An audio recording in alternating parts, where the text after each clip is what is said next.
Hi, this is Ka. For today's video, I recreated 10 layouts or spreads I used in my Hobonichi Weeks, and so they're in the order from oldest to newest, not necessarily in terms of preference. And I think I used the first and second layouts for about 6 weeks, which is the longest that I've gone with any specific type of layout. And there aren't that many differences between the first layout and the second layout. It's just that the calendar shaped habit tracker is at the top and it's just a mock-up. And the habits that I track in my habit tracker sort of change as well depending on the space available, apart from the 4 to 5 habits that I always track. And it was convenient to see the whole month at a glance in the habit tracker, but I didn't really need to divide up the format of that habit trackers. I could just have kept the one big habit tracker. This layout was an attempt to implement the GTD method into the Hobonichi Weeks, but I don't think I was able to utilize the method to its fullest potential, so I need to try this again. I might have to think about the placement and format of the habit tracker here too, because it's on the left-hand side, which is blank. In this layout, as well as the next layout, I think the fact that the right-hand side was a running log of the days of the week allowed an efficient utilization of the space, so I used up the whole page on the right-hand side.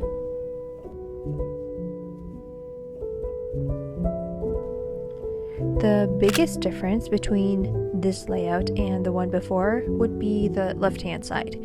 I've been keeping the spending section on this page even though I've fallen out of the habit of recording my spending, in the hopes that maybe I'll go back to doing it later.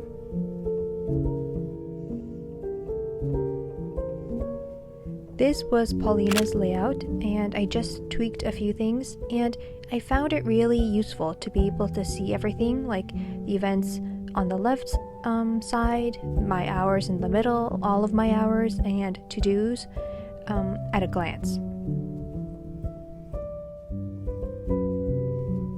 Because I was writing down all my hours on the right-hand side, it was very full and filled with writing, which is my preferred aesthetic, as opposed to having a lot of empty spaces, but I don't know if I'll devote the entire right-hand side to a timed schedule layout or turn the page again, because there isn't much space for anything else. This was inspired by Jenny's layout, and again, I just tweaked a few of the headers, and I really liked how the days of the week were all divided and I had space for each day. I've been using this layout and the next one a lot recently. So I divide my to-dos into 4 sections of my life. So studies, work, content creation, miscellaneous, meaning notes, random notes, or things to remember. And this has been quite useful when I don't finish something, which is quite often, and I have to carry it over to the next day. Last but not least, this is the last one for now, and the non-grid aspect of the left-hand side has always sort of restricted me, I think, in like what I can put on the page.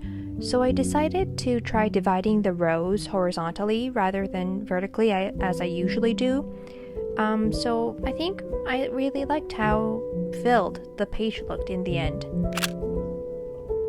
So these are the 10 layouts that I really liked in my Hobonichi Weeks journey, and this is it for this video, and I hope you enjoyed it, and as always, thank you so much for watching.